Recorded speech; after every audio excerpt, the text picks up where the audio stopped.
Hello and welcome everyone to a Tanso Racing Group special. The GR86's take to the track of the Mid-Ohio course here. And, well, first of all, we do have to address the elephant in the room, shall we say. I do apologise for the overlay damage that has been done over the week, because as you can see, none of the icons or logos are loading up, and you will see when we get into the race none of the classes have loaded up. But I have a trick up my sleeve, and this will be fixed immediately after this broadcast. And what I will do is I'll work something out with the Tanso Racing Group officials, and we'll get something going to replace this and get it fixed for you for next time out. But nevertheless, welcome in once more to a load of good racing yet to come. Let's jump into the session then, as these drivers... Oh, there we go. Mark Proctor instantly ran the wrong way on the qualifying lap. And remember, these guys have a couple of laps on their own around the track to get the job done, to get the time they need to progress up the timing tower. Obviously, we'll see those times come in soon indeed. Now, I believe we do have some newcomers to the league as well. Those I will confirm with Mr. John Johnston. But yeah, we're having some issues with the colours appearing next to the cars. You'll see once the times start to come in, they'll all appear as if they're in the same class. Obviously, I can assure you they are not. So that is just something that you might have to bear with just on this one broadcast of the race before that is fixed and we sort that out and redo it for you all at home. But Mid-Ohio is a lovely course, very wide, and plenty of time and space for these cars to get the maximum speed out of their vehicles. As you can see, these straights are mighty long, and there's plenty of opportunities for overtakes here at the track in America. Obviously, the track temps are going to be a little hotter than normal, being in a country that's a little bit warmer than the UK and some of the European tracks as well. The humidity and the temperature coming off of the tarmac there is going to be a little bit higher, and these tyres are going to stick just a little bit better and have that bit extra grip going through the corners.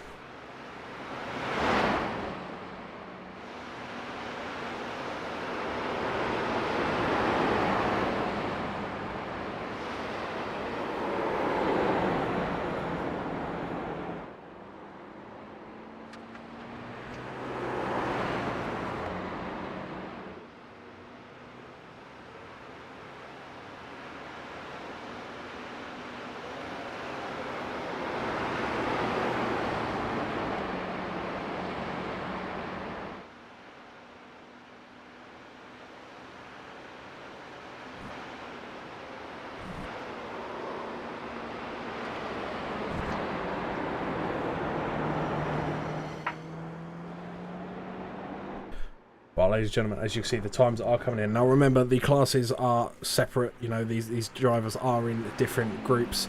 We do have the pros out there, we do have the AMs, but they will show as just one class for today and today only. So do not worry about that. We will get that sorted for you as soon as humanly possible.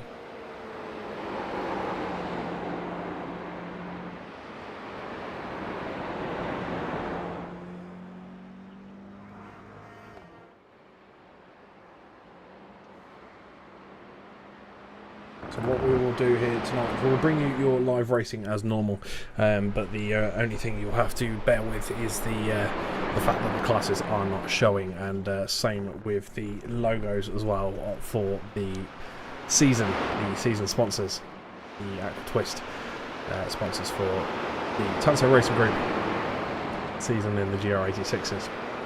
But however, let's not worry too much about the technical difficulties here, and let's focus on the cars out on track. We're on board with Craig Corish at the minute, but Scott McFall putting in the quickest lap time in the Tanso Racing Group livery car there, as he comes around to complete another lap.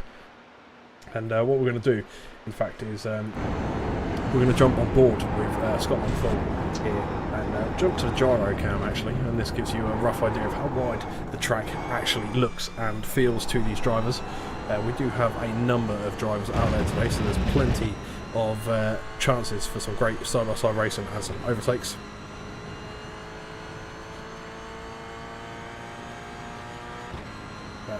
yes, it will be a fun night out there for all of them indeed. You can see the times are increasingly higher and higher as these guys get around to their final lap. So 6 minutes in out of the 10 at the moment, but remember they have to complete their laps. I believe it's 3. They have to complete those laps for the qualifying session before the timer runs out, and obviously if the time runs out and they haven't completed those laps, well, unfortunately they will miss out on any bonus laps they can do to improve their times. So that's one thing to note. So that's why these drivers do tend to jump out straight away in this qualifying session and get right underway immediately. Now remember, there is a top 6 grid for this race as well. So going into race 2, they will have the 6-man reverse grid. So that is something to watch out for at the minute. Craig Corch is that man who's sitting in that magical position. As another lap is completed there by Scott McFall. Dan Wareham is now that quickest man out there. A familiar looking livery for him.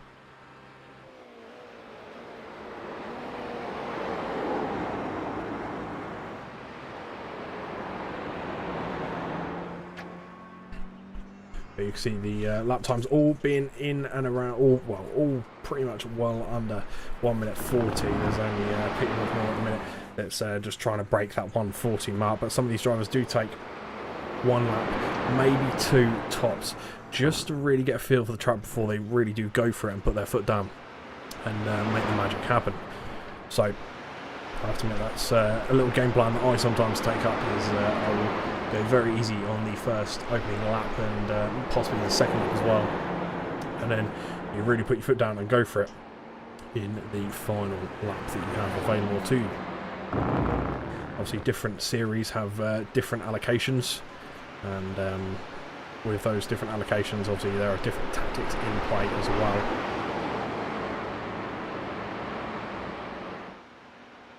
That's weird that actually, believe it or not, it's put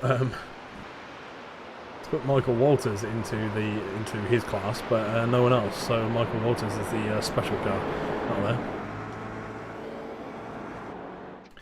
Mr. Walters is the only car that's in A class. Obviously the green bar on the left will highlight the car that we are focusing on. But like I say, for anyone that is just joining us, we will get these errors fixed as soon as possible. It's a simple error, and unfortunately it was a little too late to fix it because we were running behind schedule as it was. However, I can assure you that this will be fixed, and you will actually see a repeat of this during the week as well. So keep your eyes peeled for that, where we can sort these issues and show you the highs and the lows of this league and what exactly does unfold. You'll see it live here tonight, but then you will see the repeat. I feel like saying the repeat on Channel 4, but you'll see the repeat later in the week. And we have fish. There he is. What's up, Louis? How's it going? Welcome in.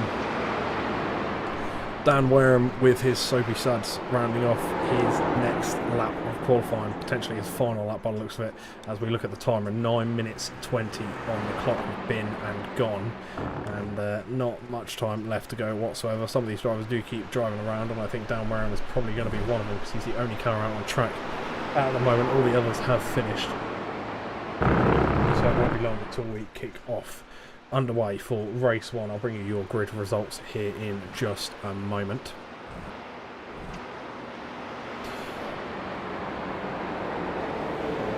As we see Dan Wareham still going around onto the back straight with the slight kink down on the middle, as you can see on the track map there.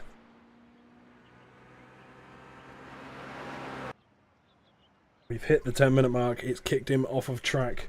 That means we can bring you your grid. Dan Wareham leads the way with Scott McFall just behind him, Raz Harper in P3, Sean Webber P4, Scott Brown P5, Craig Corish P6, Peter Duke P7, Mark Brown P8, Dan Forster P9, Tim Walters P10, Adrian Hadfield P11, Lee Rylands in P12 there. And then going down the grid we have Chris Moore, followed by Mark Proctor, Frederic there in P15, and then we have Peter Woodmore P16, Michael Walters P17, Michael Elms P18, Kevin Woodmore, John Johnston, Stuart Briley, John Kenny, Terry Atkinson and Mr. Jordan Hadfield. So So that is your lineup for this race. And well, there is your starter cam, and it's very blurry at the minute while we wait for all the cars to kick underway. I think someone needs to clean that lens, please. Is yeah, it's very, very blurry.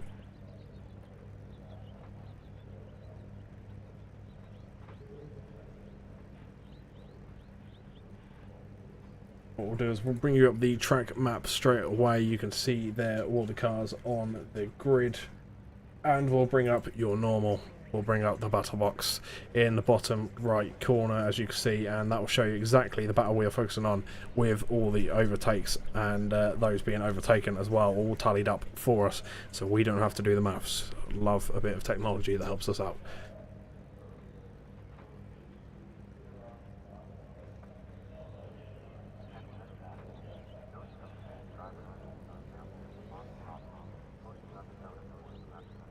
I think we are just waiting for Scott McFall and Jordan Hadfield to attend to the grid, and once they do, we will get underway here for race 1.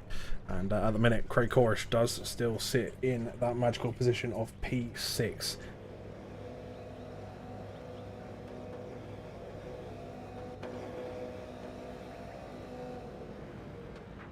And there we go, we are off underway. The red lights are already been and gone. And we do have some overtakes straight away. Not many, but you can see Sean Webber and Raz Harper have switched positions. Mark Brown has gone up by 2. And there is Mark Brown there. And he's jumped up the grid just a little bit as Craig Corish dropped off as well. So Mark Brown does sit in that magical position of P6. There he is with the golden rims there. So he tucks in his single file line, and I think that's what we're going to see for most of this race, is the cars in absolute single file, because this is one of those tracks where when you go to overtake, getting yourself off the line could cause a bit of a pain for your momentum. So we see the jet black car of Frederic. Obviously you saw that quite a few times last round out at the Rudskogen racetrack, and what a race that was indeed, as Mark Proctor looks to go and make a move up the inside, doesn't do so, and backs it off in fact instead. John Johnston at the minute having his hands full, being swallowed up there by Kevin Woodmore, as Kevin Woodmore does gain a position and move up one place and pushes on in front of the big boss man, Mr. Johnston, there in the Tanso Racing Group livery with the Aqua Twist logo on the front, obviously this season's sponsors. Now it looks like we did just have reports of a crash, and that was Raz Harper. You can see he's now falling down the grid. There is Harper's vehicle there in the green, purple and black, and that was close for Kevin Woodmore. Wasn't too far away at all, possibly looking into a bit of contact there as those cars came around, and more off tracks there, and that is Mark Proctor off on the infield. He actually sits and waits for pretty much all the cars to go by. The only person that didn't was Mr. John Kenny, who is plodding along just behind. And I think we're missing Mr. Hadfield, unfortunately. So we don't have Mr. Hadfield out there in a minute. This man here, Dan Wareham, he's down one position. He's actually lost the lead to Scott McFall. Scott McFall has pushed up into that P1 spot and currently leads the way here at the Mid-Ohio Race Centre. So, lovely piece of work there for Mr. McFall, but Dan Wareham is going to be punching back to try and gain that lead, and this was part of the battles we were seeing last time out here at Rudskogen. These two did battle out several times, and I think there was actually an instant late on that swallowed Scott McFall up and unfortunately dragged him out of the race for the lead. But you can see these cars are now starting to split up, and here is where I prove how good I am, because now we have to follow multiple battles as Raz Harper does look to make the move and takes the inside line. He's still side by side, does have that advantage on the inside line, carries the extra momentum through and gains that position nice and easily over Michael Elms as he pushes on towards the back of Frederic's car there. Raz Harper obviously down to 11 positions, looking to try and claw back as many as he possibly can. You can see the car's getting up on 2 wheels there as they try and cut some of the curb, and Sean Webber doing a bit of bump drafting up the home straight, as Dan Wareham is now going to be under pressure from that car behind. Mark Brown putting in the quickest time, 1:36.7 miles ahead of the lap times for anyone else. So Mark Brown is going the quickest at the minute, and no doubt we'll see that time close to Scott Brown, who's just in front of him. The battle of the Browns. Would you prefer it with an E or without an E? That is the question, but these two will be answering that very, very soon. As Mr. Mark Brown is the quickest out there on track at the moment. And they're all evenly spread out as it stands as well, which is quite nice to see, quite handy. Because, yeah, normally they wouldn't be. Normally they'd be really close together and it would be hard to tell the difference between who's where and all sorts. But this battle at the minute for P12 pretty much, Frederick does take that inside line. He's got Peter Woodmore and Raz Harper in amongst him as well. Frederick does keep that inside line, but he's going to be swallowed to the outside now in this like sort of long chicane of corners here, as Raz Harper also goes around the outside of Frederick, tries to go up the inside of Peter Woodmore, and Peter Woodmore does actually defend that quite well. He's now finding himself in the middle of this group of three, as Raz Harper really isn't letting us go, trying to gain that extra momentum around the outside line and hold that speed through the corner. Doesn't quite do so, so he has to settle in between this group of three cars here, and Raz Harper is still trying to put that pressure on. Now this is a driver that honestly does fascinate me this season, is Mr. Harper.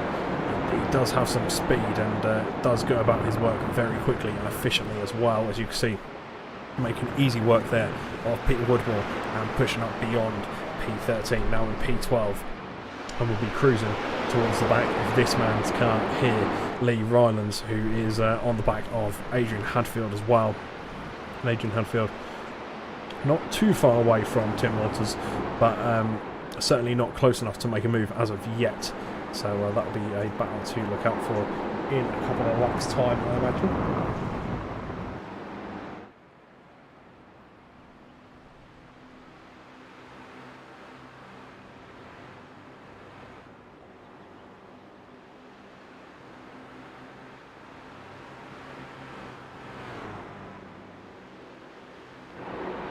See the position changes there on the timing tower. If anything, they're a little easier to see today as well, so maybe that is something I'll have to note down and see if we can fix for the actual replay of this as well. Dan Forster at the minute taking the inside line there, fending off Adrian Hadfield, doing a very good job of it as well, but Adrian has to be careful because Lee Rylands is just in behind him, not too far away whatsoever. The 282 car, the Tanso Racing Group there of Lee Rylands just in the background. I was going to focus on just a moment ago, but he's going to keep the battle going. And surprise me if he goes for the move in the next couple of corners, as we see Peter Duke also in battle at the moment. Mr. Craig Corish, who's just in front there with his blue car with the I think they were golden wheels, unless it was another car. I think it was another car I'd seen with golden wheels. These are the black selection that he's gone for. See the yellow writing around the outside glowing.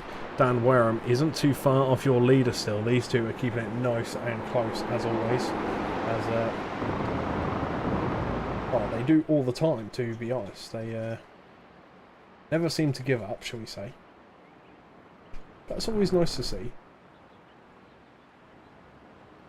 You know, it's always nice to see these guys all close together and giving us the full amount of entertainment that I'd say we truly deserve, as the battle for P1 is slowly getting closer to the rest of the grid behind them, because you've got Sean Webber 7/10 behind, and then Scott Brown just behind that as well. So they've got to be careful when they're battling, because if they battle too hard, that could bring in those cars behind as we nearly approach the halfway mark in this race here tonight,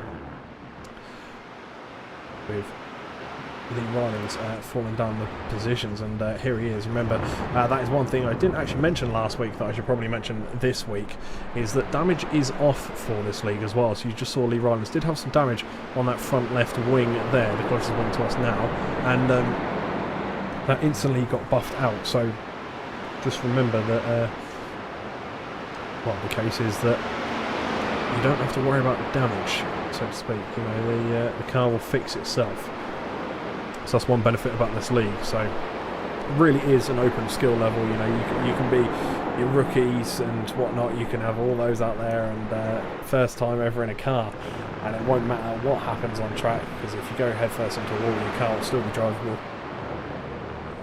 So that's always a good thing to remember and point out there. Stuart Briley trying to go on the attack against Mr. Johnston, who's in the Tanso Racing Group livery, just ahead of him there. This is like a little pack of four, but jumping back up to the top, we see Dan Wareham trying to get around Mr. Scott McFall, but he can't do so because he's gone for the outside line, and unfortunately that's not going to benefit him in any way, shape or form. Just as we move away, this man, once again the fireball of the grid, Mr. Raz Harper, has moved up another position again, now into P10, and made light work of Adrian Hadfield. So he is cruising his way up the field at the moment. So these drivers in front need to be careful, because as Sebastian Vettel once called another F1 driver, he is a bit like a torpedo. So yeah, it'll be interesting to see what happens there. But Terry from the Terry's Chocolate Orange team, he's having a bit of issues, a few issues at the minute, shall I say, and he's actually dropped down a position or two there, back down into P20, and there is your issue. So I think the back tyres might be a little bit cooked on that car, and he needs to cool them down a little bit before going into these corners as quick as what he's doing. Stuart Briley, speaking of going through quick corners, he's trying to catch John Johnson at the minute. Still nothing in it as of yet. There's still gaps between the two cars, so he can't quite get that position gained, shall we say, and it's going to be a tricky battle to do so. So if you're watching live in the YouTube chat, do let us know your predictions for who you think is going to win, and we'll have to come up with something for the future broadcasts where you can have a little fun doing that. And there's contact between Stuart Briley and John Johnston, I believe, and both those cars are now facing the wrong way on the corner as I wait for the majority of the traffic to pass by.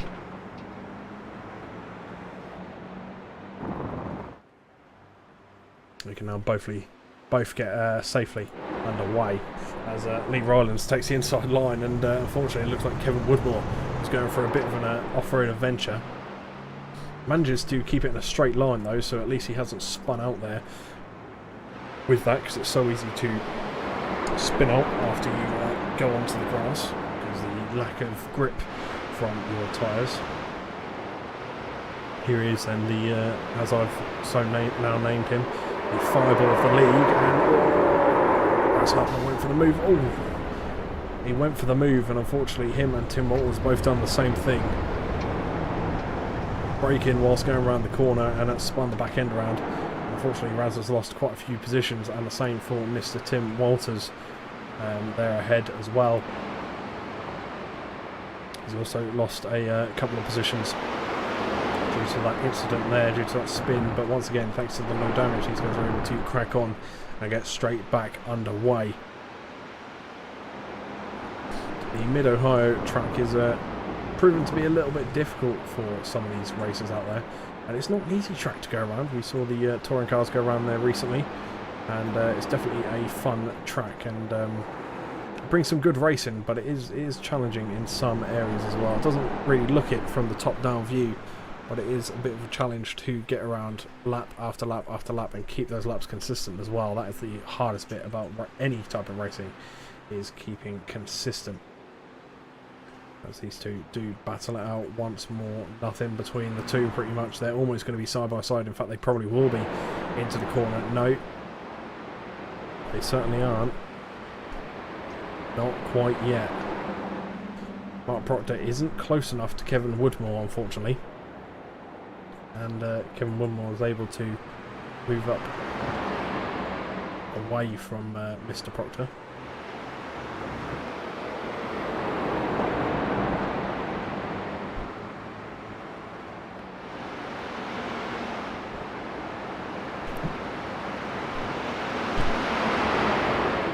And Dan Wareham in P2 now overall. Not a bad position for him, but he's still just a little bit away from the leader and he needs to close that time as soon as possible, because we are now within the last 6.5 minutes of this racing session. Top 6 reverse grid. Craig Corish does still have that golden position. Bryce Harper, P13 overall. Not bad for him. He's still trying to get back to where he was before. Remember, he was P10, I believe, before he had that little spin. So 3 positions to go till he's back in his destined position. And I thought Dan Wareham was going to potentially have the move there, but he got within 1/10, and then now the time's backed off just a little bit again. Look how quickly that changes. Just as I say that, he's back on the rear end of Scott McFall's car again. Oh, I thought that back marker may come into play in a negative way there for Dan Wareham, but luckily he didn't cut in and lets all those cars, in fact the top 4, go through. And P5 now coming up to the back marker, Mr. Mark Brown. And there he is, just going to go around the outside. And done very well to do that, to be fair, because around some of those corners it's not easy when it's over a crest of a hill, because obviously you can't see exactly the way the track goes unless you know it off by heart and you know exactly where to look and whatnot. And I'm not that skilled yet of a driver yet, so I really do struggle when it comes to braking zones on a crest, because it is not the easiest thing to deal with. And it's certainly one of those challenging things within, not only within iRacing but racing in general, as we see Dan Wareham now having to almost do a bit of defending in what is this battle for the lead.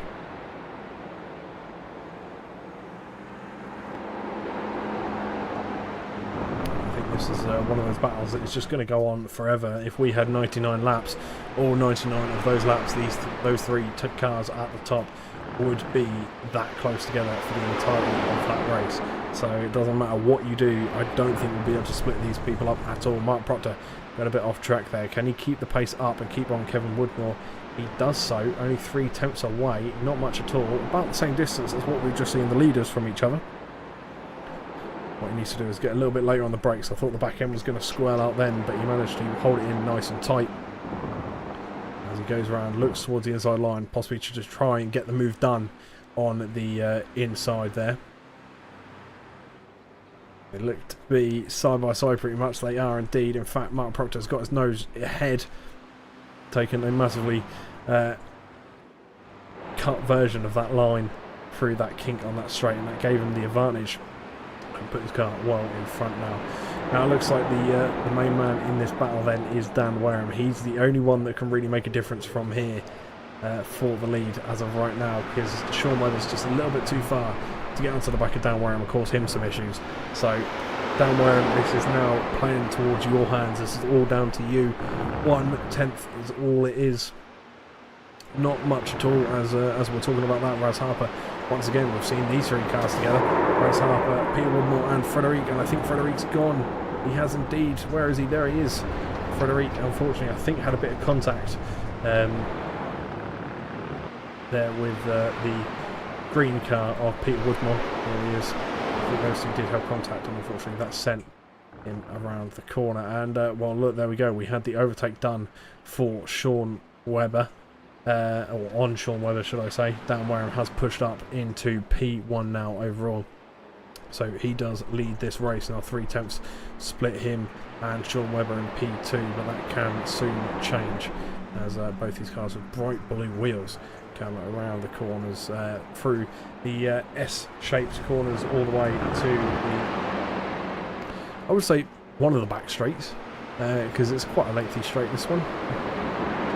Cut onto it here, and a little bit of a kink before heading to the next corner, which is a fairly light corner before a carousel-like turn. And for those of you that know the Nürburgring will know exactly the carousel I'm referring to. In fact, both of them really, but as they come around now to complete another lap here at Mid-Ohio. 18 minutes gone out of the 20, only 2 left, only 2 remain to finish this race off and potentially get a good position for Mr. Wareham, who has taken the lead of the race back, and he's now back where he started in P1. Remember, he was your grid P1 position. We jump back towards Mr. Johnston here. not too far away from Stuart Brierley, so these two have been battling out for a little while and keeping close to each other, so sure Mr. Brierley's been kept on his toes for, well, this entire race really. Terry Atkinson looking like he's having getting his hands full, shall we say, with the car ahead. Tim Walters also doing the same. He's trying to catch up to Michael Elms, and that sort of rainbow coloured car for Mr. Elms. Not too sure if that is actually like that or it's just not loaded in for me. Obviously sometimes the paintworks for these cars don't actually load in. There goes Mr. Walters just behind Michael Elms there. Let's jump to Peter Duke, and this man is your pole sitter for the second race. 6-car reverse grid. So he sits in that magical position, 8 tenths away from the car ahead. Dan Wareham is now going to be under a bit of pressure. Walters will jump into the cockpit there. You could see the flag waving. There is the white flag of Barney waving along there. This is now the last lap. And this is the battle for the lead then, so this will be the focus till the cars come across the line.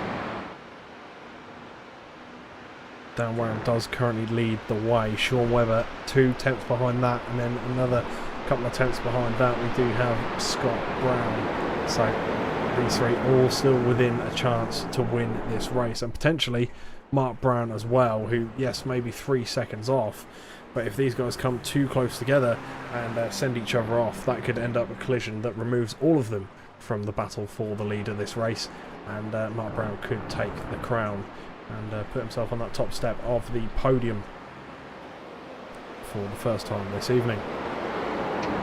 As we are into the last lap, well, we're into the halfway mark in this lap for Heat 1. See, there are 2 races. We have the next race coming up here, not too far away whatsoever now. I'm interested to see what happens with just a 6-car reverse grid.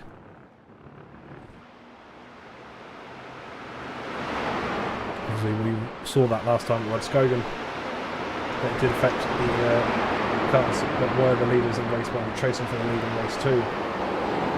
It did affect their races, so interesting to see what happens there, and obviously they have an extra 5 minutes as well. But here he comes then, Dan Wareham, to come across the line in P1. He does that indeed. Sean Webber P2 and Scott Brown is P3, so those guys kept it close all throughout the race and done a fantastic job there. Peter Duke coming across in P6. He is that magical position, that reverse grid P1. He has done it. Dan Forster unfortunately just missing out, so he will start P7 in this second race.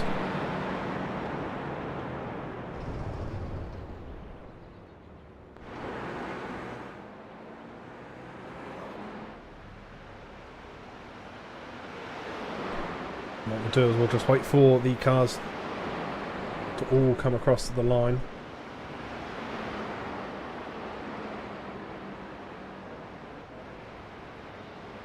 So here comes Stuart Brierley with Mr. John Johnston behind him. Those two do get across the line there, and here is Kevin Woodmore that comes across the line as well. I will just wait for Mr. John Kenny, and he's just a little bit further back. Here he comes now then, into the final turn. The number 90 car there, finishing P21 overall. Not a terrible position for him. It's a good opening race, and it's a good chance to get a feel for the car and the grid that you're sharing the track with out there as well.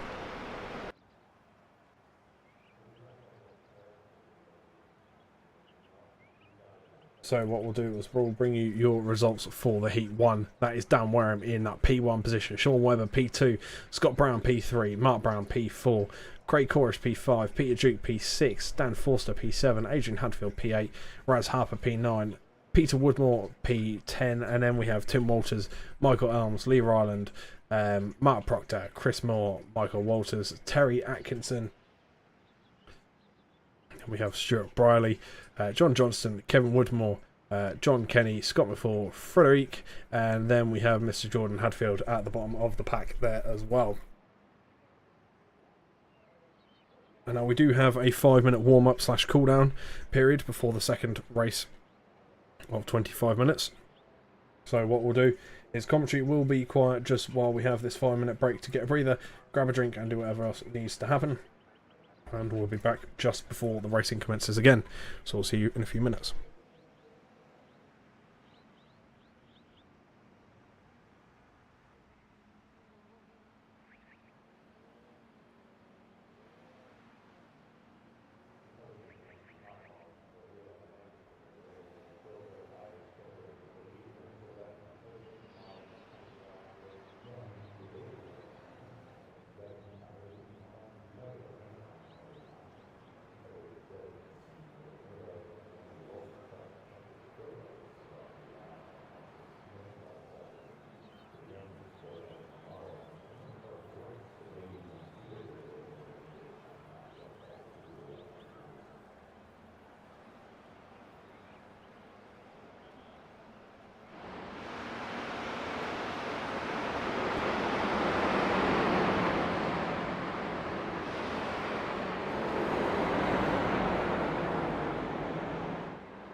Well, ladies and gentlemen, that rounds off your 5-minute warm-up / cool-down period. Here is your grid for race 2 then. Peter Duke starts us off in P1. Then we have Craig Corrish P2. Mark Brown P3. Scott Brown P4. Sean Webber P5. Dan Warren P6. Dan Forster P7. Adrian Hadfield P8, Raz Harper P9, Peter Woodmore P10, Tim Walters P11 and Michael Elms P12. Going down the grid we have Lee Rylands P13, Mark Proctor P14, Chris Moore P15, Michael Walters P16, then we have Terry Atkinson, Stuart Briley, John Johnston, Kevin Woodmore, John Kenny, Scott McFall and Frederic there with Jordan Hadfield as well. And we will do the same as we did in race 1, get all the necessary details up that we need.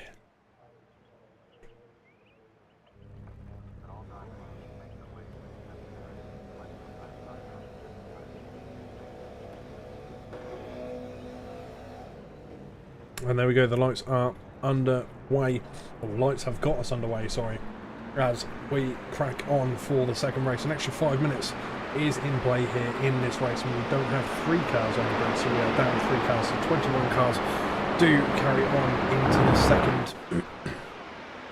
second part of the evening. Peter Woodmore, not Chris. Oh, I do apologise, Peter. I do apologise if I said your name wrong there. I must have been reading 2 at the same time.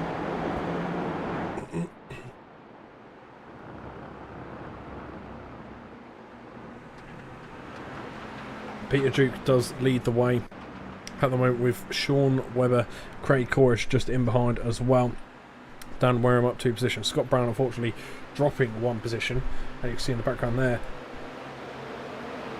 the fireball of the league, Raz Harper on the outside line to Tim Walters, who does manage to carry enough momentum to keep in front of Mr. Walters and on the rear end of Lee Rylands. Now we've seen this before. Get the move done, or does it end in tears once again?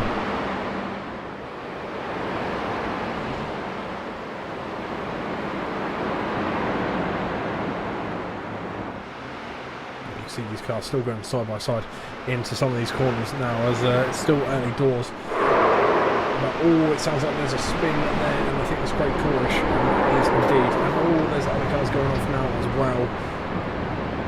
That's Peter Woodmore. Peter, obviously, if you're listening, I feel like I take the blame for that. I said your name wrong, and I think I kind of got in your head a bit there, so I do take responsibility for that. I do sincerely apologise. Sean Weather trying to take the lead of the race, and has done so this far. Not much between the two though. He's only got his nose in front, and now he's cleared that car and brought Dan Wareham into play as well. So now the battle between Sean Weather Dan Wareham will commence very, very soon. Battle that I don't think we heard enough of in the first race. And Dan Wareham trying to get maximum points after a good start to the night in race 1, getting that P1 finish.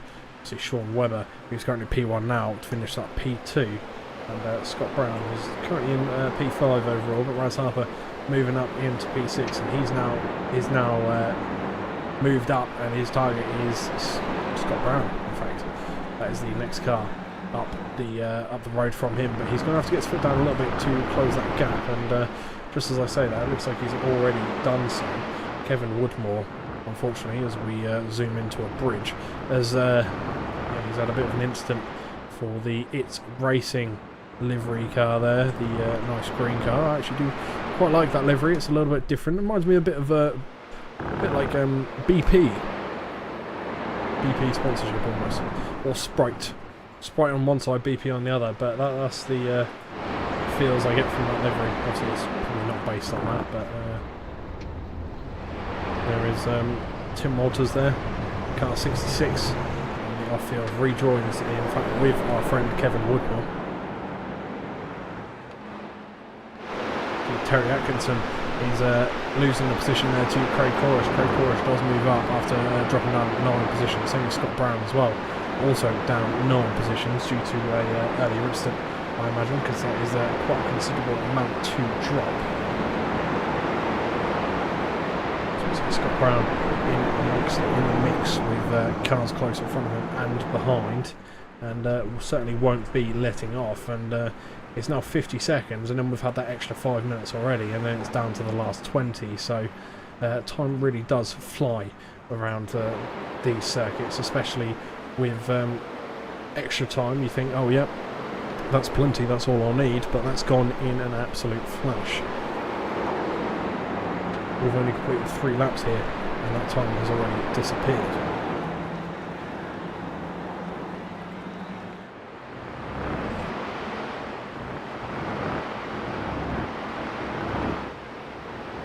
Mark Proctor at the minute in sandwiched, trying to climb up from P7.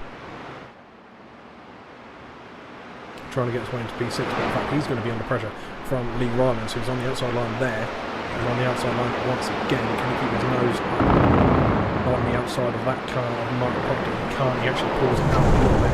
Mark Proctor has been got wide, not really been sent wide, but he's gone wide massively there and lost big time. And Lee Rylance does prevail. Now with just Adrian Hadfield about a second up the road, 2.5 seconds from Mr. Rylance, so he needs to focus on his lines, his apexes and exits, as we often hear the crew chief say from pit wall. Scott McFall is posting the quickest lap time of the session. There he is, and absolutely flying around there at the moment. You can see how much of that curve he really has taken in that car. It's really gripping up nicely when he bounces up onto 2 wheels, so he's going around with almost no pressure at all, really sending that car to its limits and possibly beyond as well, as they come through onto the back kink towards the S-bends.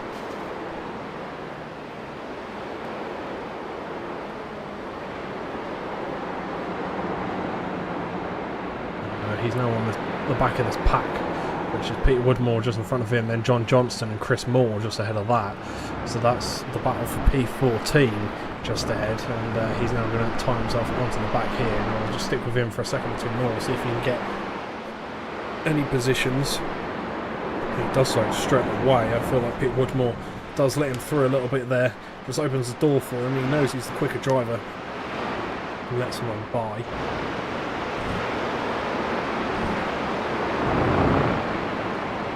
Once again, he's picked up another position there. Stuart Briley going slow, was on the outside, still on the outside line, not going to be able to get back in and get the fight going. He's unfortunately going to concede that position and let it go. Popping up to Dan Forster really quick though, because the time between him and Peter Duke is closing. Peter Duke with a nice clean looking stripe livery there, with his name all over it, Duke Sim Racing. And let's drop down to Kevin at the minute, who's taking the fight to Tim Walters, and these two side by side looks fantastic with the bright green and the plain white of these two cars battling door to door as they come through towards the back straight. And this is where drafting really does come in key for these vehicles, but it doesn't really seem to engage until the cars are pretty much touching, so it won't take a massive effect, but nevertheless there's still some form of effect there. Mark Proctor taking the inside line, hoping to keep his nose side by side with Michael Walters just ahead, and unfortunately doesn't do so, and loses the position to Chris Moore almost, as I think it was Chris Moore, it might be Scott Brown actually, sorry, Scott Brown did make it through in the end, and here he is in the Tanso Racing Group car, number 58. With the Aqua Twist on the front, this sponsor for this season.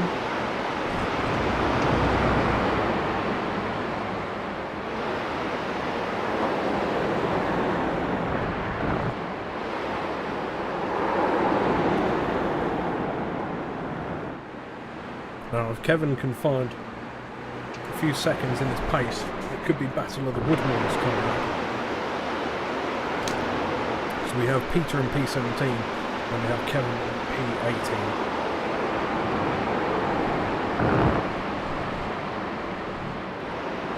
Could there be drama at the dinner table between these? And as a pack of 3, that battling out for position.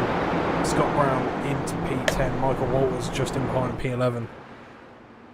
Mark Proctor in P12 there, but Mark doesn't move up one place. He has his nose in front, in fact his whole car in front now, as they go towards the right-hander kink.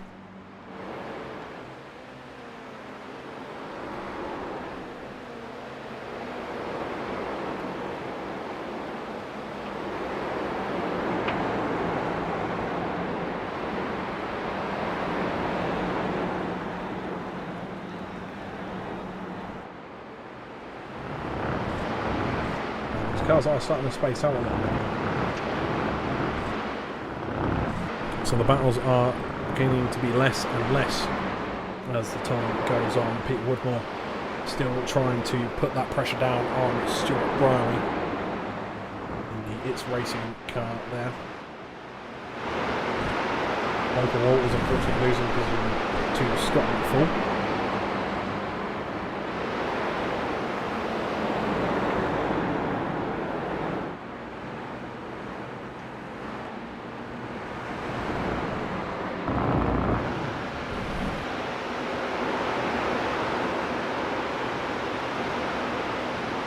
That's okay, Mark, not a problem. I will actually bring it to your attention now as soon as you are here. As you can see from the overlay, we've had a little bit of an issue where none of the classes have saved, and the incorrect logos. Well, some of the logos aren't there, and the others are the default ones. So I have a plan, and there will be a race replay. There'll be a secondary broadcast, and that'll be during this midweek. I imagine it'll be on the Tuesday. That'll be a midweek broadcast where you can see this racing all over again. As Craig Corrish is off the track there. You can see the racing all over again with the cars in the correct classes and the correct logos on the screen as well. So you are seeing the racing live now, but there will be, a bit like what they do on Channel 4, there will be a replay coming up in a few days' time.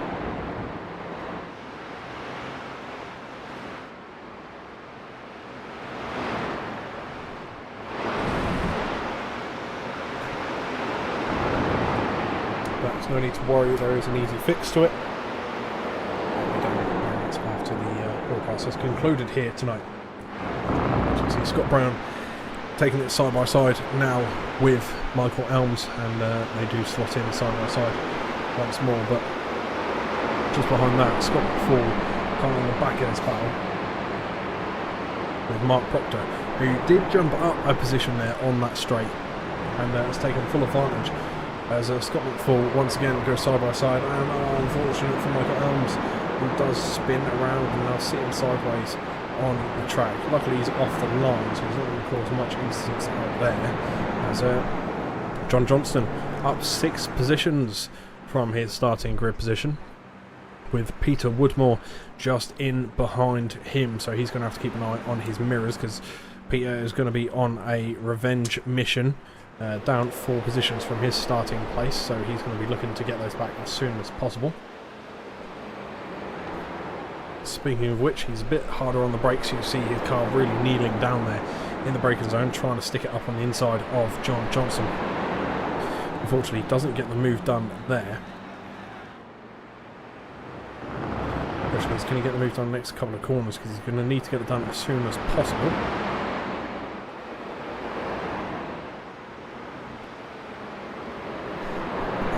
Going up the inside, he's got his nose just in front, and Peter Woodmore does get that place done. He does get in front of Mr. Johnston. Has that opened the door to Stuart Brierley, who's on the outside. We've seen Brierley and Johnston battle it out all night long between these two, non-stop.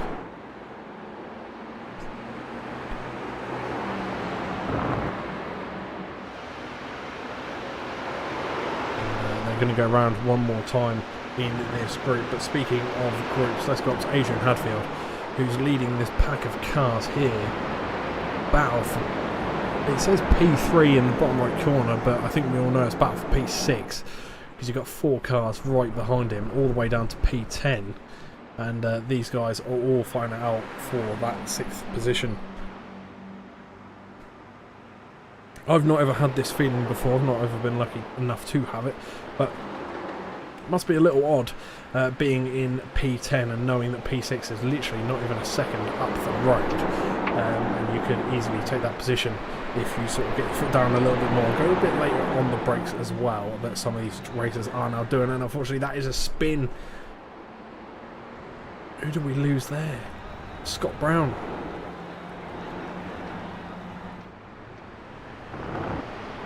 unfortunately Scott Brown did spin and has lost positions all the way down to P14 now and possibly P15. Stuart Briley does have that extra momentum carrying that through and getting by Scott Brown, who's not going to settle at all being down 11 positions. He's going to try and cruise his way back up, but that means that the big boss man is up another position. Well, he's up 6 positions again now because he did lose one to Peter Woodmore. However, that's deemed as another overtake, so Mr. Johnson having a wonderful race this week out. Scott McFall is heading up and up and up as he looks towards the inside line. Does have his nose up on the inside, gets on the curb as well. Remember, this man was putting in the quickest lap times, and he's absolutely flying. As you can see, that car almost struggling for grip as he's sending it into the corners at high rates of speed, and speed that these tyres probably haven't ever actually seen before or felt. So that car's really going to be feeling it at the end of this 25-minute stint. That 25-minute stint is going to feel like an hour or two, I imagine, on the wear and tear on that vehicle, and the mechanics in his paddock are going to be sort of biting their nails as Scott McFall really is pushing his car to its absolute limit and beyond that as well. As you can see, he takes the inside line there, gets a lovely line on Mr. Adrian Hadfield. And Scott McFall breaks off into the distance as Adrian Hadfield is having to defend a little against Lee Rylands and Mr. Mark Proctor.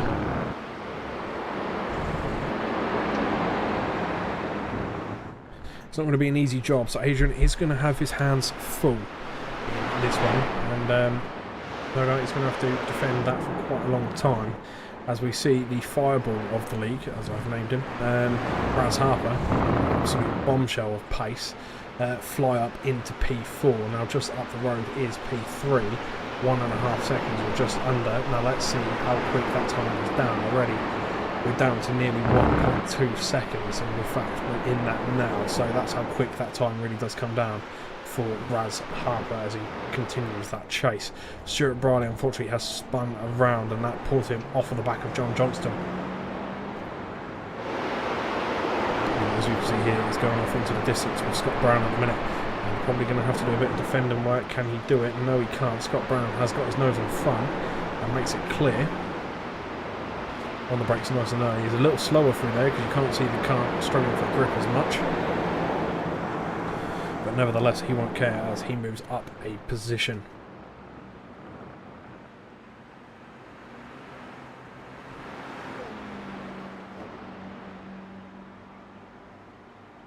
So we head down here to Mark Proctor, P9 overall, 2 cars in front. Lee Rylands P8 and Adrian Hadfield P7. Adrian Hadfield having a good little race there as well, and I remember the Hadfields from the previous time I broadcasted for Tanso, and a lovely little bit of rivalry there, having super quick guys as well. I believe it's a father and son duo if I'm not mistaken. Please do correct me if I'm wrong in the YouTube chat. But a wonderful little battle they were having all the time, each week, every track, doesn't matter where they were, they would always take it to the limit. It's a fantastic scene to watch as Craig Corish is getting on John Johnston's nerves, and the fact he's made quick work of John Johnston and moved forward. Raz Harper, is that podium on for you, sir? He says yes it is. 4 tenths away from the podium spot, but he's got to be careful because he's pulling Peter Duke along as well, so he's got to watch out from behind for any attacks as he's focusing on the car ahead. And the cars really don't seem like they're struggling for grip as much as Scott McFall's car, who really is pushing that car to its absolute limit. I've not seen things like that before, so it's quite nice to see Mr. McFall around this track, absolutely flying and bombing it around as always.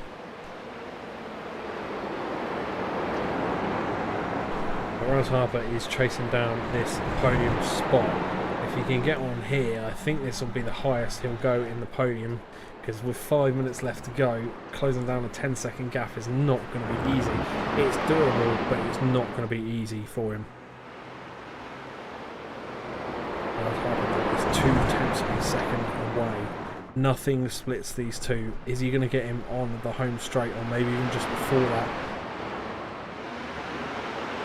If he gets the line right, he could get the ultimate switch back here, or possibly even dive up the inside. It looked like he was possibly going to do it. He is looking towards the inside, but doesn't go for it in the end. Still sits in single file traffic. Can he get the extra momentum advantage out of the straight? He does so.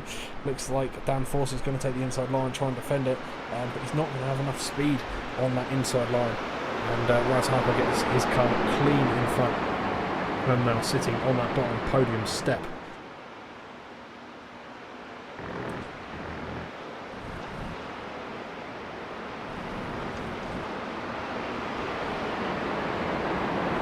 Looking at the times, the battle between these two still going on. Now they finished the other way around in race 1. They finished with Dan Wareham on that top spot, and then Sean Webber in P2. Sorry, no, they finished this way around. I don't know what I'm talking about. They finished this way around. This was the final results in race 1 between these two. Dan Wareham P1, Sean Webber P2. And at this rate, that is how it's going to finish here as well, as we approach the 21st minute out of 25. It's nearly all over here once again for another week of racing for Tanso. Incredible. It's amazing how quick this time really does fly by, but obviously remember there will be a replay of this exact race, or these exact heats, coming up midweek. So that will be published out there, because I will do that.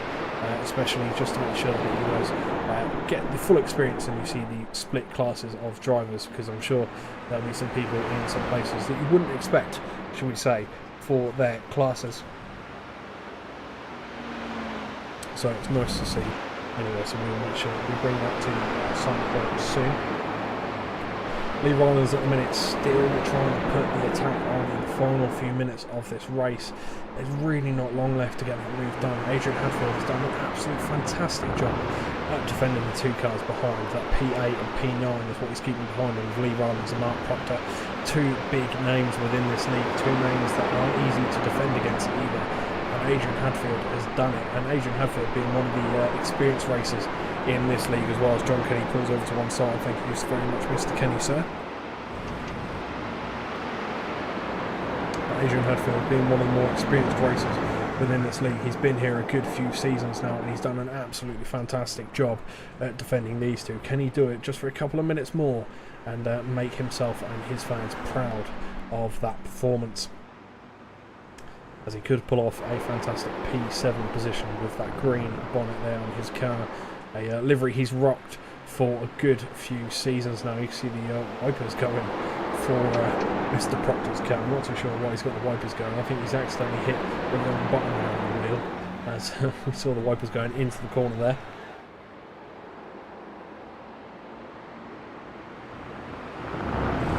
You've seen what Proctor's on the back of this sort of pack of car on this group.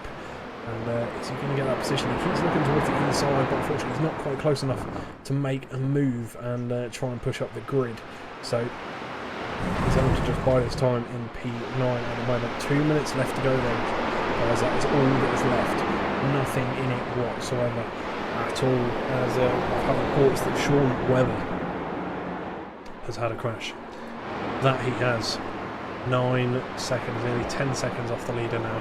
And in fact, that's actually going to bring Raz Harper into play potentially, as Raz Harper was a bit of off-road and turns his Tanso GR86, turns his GR86 into an off-roader, and takes a massive chunk there off the grass. Lee Rylands unfortunately conceded a position while we were away there to Mark Proctor, who does move up and is now going to try and close down the gap to Adrian Hadfield in front. Adrian does break a little bit too much, it seemed, into those corners there. As you can see, that's where Mark Proctor and Lee Rollins do catch up, but then he does manage to pull away in some of the other corners. Whether that's because these two cars are battling or not, there is going to be the question, because now they're not battling, there's a potential chance that Adrian Hadfield could come under pressure. Chris Moore now coming down the back straight in P11, fighting to get into P10, get into that top 10, sir, and yes, he does that indeed. Makes it easy work, and Michael Walters goes up the inside line and holds the inside line for the defensive here as well. And Michael's well aware of his position, as you can see him readjust his wheel so he didn't go into each other there in that corner, so it's always good to see from those. Now this will be the last lap for the leader. There is the white flag. He's waving that beautifully on the start-finish straight, and there is your leader at the moment. He's got a 9.5 second gap to the car behind, so I think that is going to be a back-to-back win for Dan Wareham, so that's almost going to be maximum points in tonight's sessions as well, so it's going to be huge for Wareham and his championship points and his standings. Scott McFall taking the fight to Peter Duke as well. Peter Duke there in the white and orange livery, and Scott McFall really trying to get his car on the back end of Duke's vehicle and possibly try and get that nose tucked up on the inside, or just at least get side by side with the car. There's not many corners to get the move done in, so this is now going to be the time. It's all or nothing. You've just got to put it all out there on the line. As you can see, we have hit the 25-minute mark, so this is it. There is nothing left after this. Adrian Hadfield, Mark Proctor, nothing much between those two. As you can see, Mark Proctor getting closer and closer and closer. He really wants that inside line. I think Adrian Hadfield's going to make him go to the outside. He does so. Can Mark Proctor get on the brakes a little later? He doesn't do that. And unfortunately he's going to have to start for his position as it stands. Adrian Hadfield, fantastic defensive work. Doesn't let him get the switchback either. So top job from him. Peter Duke at the minute still P6, not able to get any advancement there, and unfortunately does concede that position to Scott McFall, who does push up into P5. But there goes your leader across the line. Dan Wareham, he does finish this race in P1. Sean Webber in P2. And there is Raz Harper in the background. A deserved result for Harper, who had a fantastic night. Plenty of overtakes, but Scott McFall, hats off. 18 positions gained. Fantastic job for Mr. McFall there as well. And I will do our normal, we'll wait for all these cars to finish the race before we bring you your results for tonight's session. We'll have a little chat with a couple of the drivers, no doubt, before we close off tonight's racing in a normal Tanso fashion. And obviously don't forget, if you want to watch the racing back, maybe you didn't catch it all and you want to watch it again, well, that's okay, not a problem at all, because remember, midweek there will be a race replay of everything that happened here tonight, and it will have all the cars in their correct classes and with all the logos on as well, so that'll be something to look forward to for you all, and that will be coming up soon. Obviously you'll be notified from the Tanso Discord, no doubt, of when that will be. I will discuss it with the higher ups and see when's best for that, because there are other series that run in the Tanso Racing Group as well.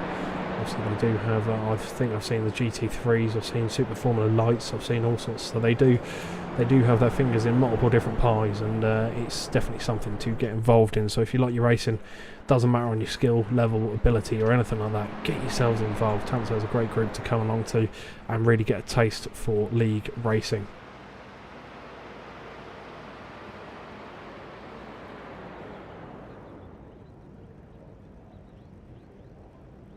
So what we'll do now is we'll bring you your results for the feature race. And here they are on screen. Dan Wareham does take that P1 once again. Sean Webber P2 once again. And this time it's not Scott Brown P3, it's Raz Harper in that third position. Scott McFall P4, then Dan Forster P5, Peter Duke P6, Adrian Hadfield, a fantastic job defensively for him in P7, Mark Proctor P8, Lee Rylands P9, Chris Moore P10. And we have Michael Walters P11, Scott Brown P12, Craig Corish P13, Peter Woodmore P14, John Johnson P15. As we scroll down the grid, we have Michael Elms P16, Tim Walters P17, Stuart Briley P18, Terry Atkinson P19, and then we have Kevin Woodmore rounding off your top 20. John Kenny P21, Mark Brown P22, Frederic in P23, and Mr. Jordan Hadfield in P24. So ladies and gentlemen, that is going to conclude it for the racing this evening. And well, a fantastic night of racing it was indeed.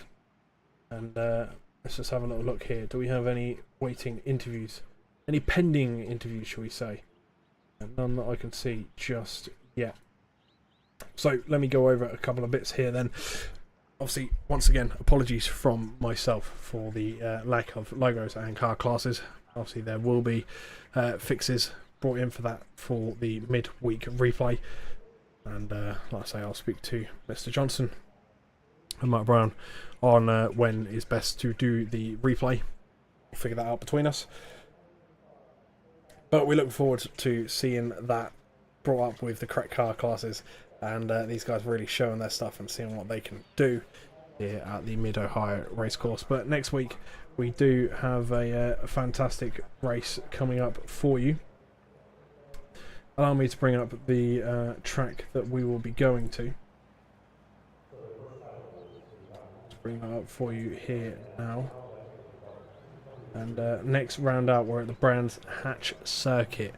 So back to the UK for that one before we then go to the Oscherleben Arena following that.